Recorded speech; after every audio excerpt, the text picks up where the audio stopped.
Pag-retipis ngayong araw ay July 15, 2024. Okay, sa oras ng 5:27. Okay, medyo late tayo ngayon pumunta. At ito yung iabono natin, mag 18 days itong palay natin ngayon. Ayan.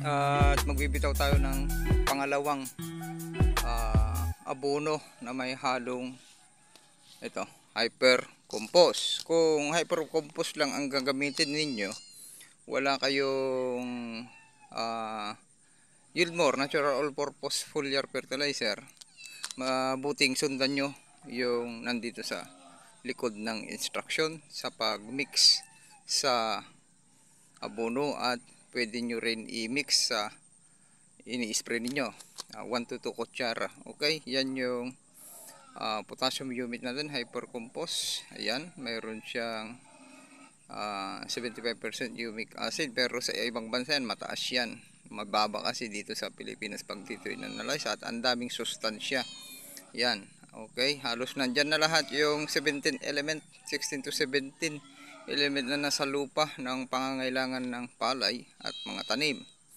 Sobra pa pag yung analysis niyan galing sa ibang bansa ay sobra, napakarami. At may 12% na yun, potassium. Napaka-importante yun para maging resistant yung inyong tanim. Okay, yan yung imimix natin. Sa 15,000 square meter, yan ang abono natin, dahil yan ang hindi na tayo bibili. Meron naman tayong pinangpupulyan na Yieldmore natural all-purpose foliar fertilizer, at may pinang-mimix sa abono pang coat natin at pang neutral sa lupa, ano pa, soil conditioner, at marami pang iba. Yan yung nagagawa niyan: hyper compost, water holding capacity, cushion exchange capacity, yan, at marami pang iba. Yan yung Morito Potas. Nagkakarga ulit tayo dahil may stock tayo nito at ikakarga natin. Paano ko maikakarga lahat yan? Sa early stage kailangan ng may sapat na potassium. Kung sa top dress lang ako magbibitaw niyan, hindi ko maitataas yung paggamit niyan, at medyo late na. Okay, kaya tinatamaan yung mga palay ninyo ng sakit. Kaya bomba kayo ng bomba ng fungicide, bactericide, insecticide. Okay, ayan, 1620 galing DE yan. Ito lang yung nabili natin. Ito rin, yan lang yung gagamitin natin. Urea ito, at 1620. Ilang kilo lang yan, sorry, nalaglag. Dalawang supot, tapos dalawang supot na yun, iba ang kulay dun. 1620 yun nasa ilalim, at isang urea. Yan lang nakuha natin sa DE, yan. At yan yung iabono natin, 1, 2, 3, 4, apat. Tapos merong mga half kilo, mga 25 kilos, yan lang. Okay, papasilip natin yung palay. Tignan natin kung maraming tubig o sakto na, at isasara natin lahat ng naka-open sa mga kanal natin. I-control natin ngayon para walang lalayas na abono. At least 2 days naka-maintain kayo, or 3 days. Hayaan nyo bumaba, kasi sa 3 days naman yan, yung mga slow release na abono, mararamdaman nyo sa inyong palayan. 3 to 5 days biglang gumagana yan, nagdadark. Doon pa lang nako-convert kung slow release yung ginamit yung abono. Ayan, ang tangkad na ng ano. Iniisip ko subukan natin kaya i-trim ito para papantay dyan. Ang tangkad kasi ng punla natin, oh. Ayan na yung SL. Ayan, oh, diba? Perfect na yan, walang bakante. SL 39H natin sa umaga. Pansin nyo, maraming sapot ng gagamba. Yan, nakita nyo na, maraming sapot, dumilim. Ayan, yan. Maraming sapot dyan, nakalutang. Ayan. Okay, yung tubig natin ay sakto na. Ayan, may manaka-naka, sakto na matunaw yung abono.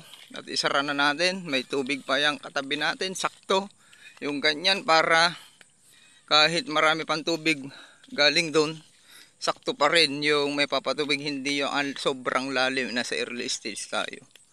Okay, sharing is caring. Importante matunaw yung abono natin sa 2 to 3 days. Ayan o, sakto lang. Okay, sharing is caring. Ayan, abangan nyo yung pagbitaw natin. At hindi tayo magbibitaw ng maaga. Dapat wala nang, ang kapal na ng palay natin. Marami ng dahon sa salo, sa abono, sa nitrogen. Yung may nitrogen yung i-abono natin, kailangan walang tubig yung dahon, masusugatan. Tapos problema nyo naman dyan, nung nasugatan, fungicide, bactericide na naman yan dahil nagkasakit yung dahon. Kaya minsan kayo rin yung gumagawa ng sakit ng inyong palay at gumagawa ng gastos at pagod. Ganun na lang, sharing is caring. Good morning sa ating lahat. Go lang ng go. At tirahin na natin ng abono na may mix na hypercompose. At after 3 days, magpupulyar ulit tayo ng Gilmore Natural All-Purpose Foliar Fertilizer. Maraming salamat. Okay, time check. 3:30. Okay. Ayan, tignan natin at nakita natin naiabono naman yung iniwanan nating abono dito. Okay, ayan. Galing sa punlaan. Kalalaki na, lalot ang ganda ng sikat ng araw. Tapos nagbabadyang uulan. Ay, napakaganda kasi katamtaman lang yung tubig ng palayan natin. Kahit malakas yung ulan, sakto pa rin, hindi ganun naaapaw, hindi maaanod yung mga abono. Nakababad ito, halos nakababad ng 2 days. Madaling lumambot yung lupa natin at pailalim yung abono. Ngayon naman yan, habang bumababa, natunaw ay may sapat na oxygen at binubuhaghag ng mga earthworm. Yung kadalasan nakikita natin dyan, earthworm, mga bulate, organismo. Okay, ayan na oh, napakaganda yung mga nadaanan natin dyan sa pagpunta natin sa Alicia, Isabela. Napakaganda ng mga palay. Kahit dyan sa San Mateo, nagtataka nga ako bakit mahina yung kanilang ani, dahil yan po sa finishing. Sa early stage, ang gaganda ng mga palay ganito. Nadaanan natin, nagpicture nga tayo kanina. Ayan, ang kinukulang sa mga farmers dyan, yung sustansya sa panahon ng paghubog ng butil, paghubog ng uhay sa loob ng stock at sa repairing stage, yung paglalaman, doon sila nagkukulang sa protocol. Wala nang sapat na sustansya. Okay, ganun na lang, i-post muna natin. Punta tayo dun sa darker talaga yung long pin natin. Yun na yung characteristic nun, unlike dito sa SL. LCC, nabunuhan natin sa oras ng ganito. Kita nyo ay nasa gitna, pagitan ng 3 and 4. Yung LP natin nasa 4 pa rin, hindi nagbabago. Magpupunta pa sa 5 yon after 3 days. Tapos magpupulyar tayo. Okay, tara, pus muna. Yan, nakapag-abono sila. Yan yung mga sako na ginamit nila. Ayos. Ayan yung dito sila nagmix. At least naiabono nila. Mga tanghalin tapat siguro sila nag-abono.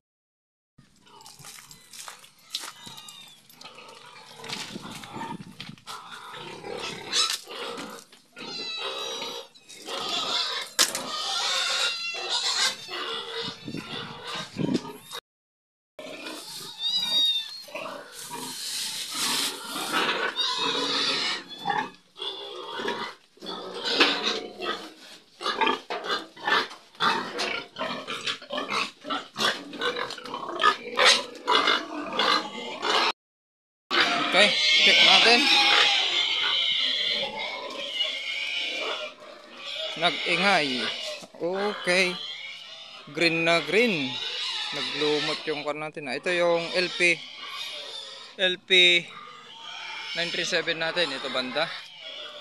Ito lang yung natamnan natin ng LP937, likod ng Pigiri, medyo mahigit 1,000 square meter ito.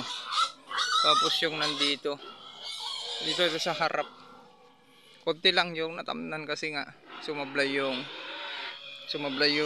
germination, yung binhi.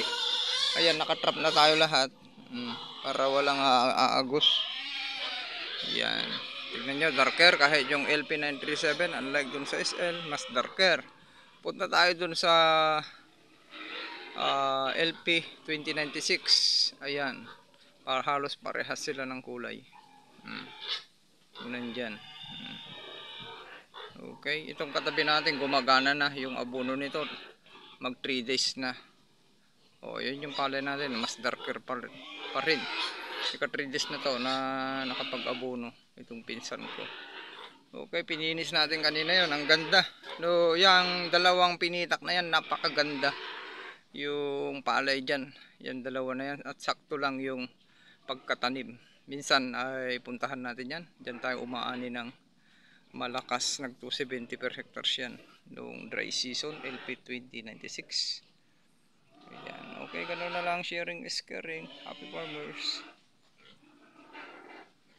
Sama-sama, tulong-tulong itaas ang ani at kita masaganang ani po sa ating lahat. Sakto yung videos ko kanina dyan na sinabi ko na nagbabad yung uulan. Yan na nga, umulan. Napakaganda nyan. Dahil sinakto natin yung tubig. Noong nakarang araw kasi ng hapon, bumalik tayo, binuksan natin yung kanal. Kaya sumakto lang yung tubig ng ating sakahan, manaka-naka. Ngayon, kahit malakas yung ulan, sakto pa rin, sustansya pa rin yan. Kaya napakaganda. Okay, ayan, umulan na. May abono ulit galing sa taas. Ayan.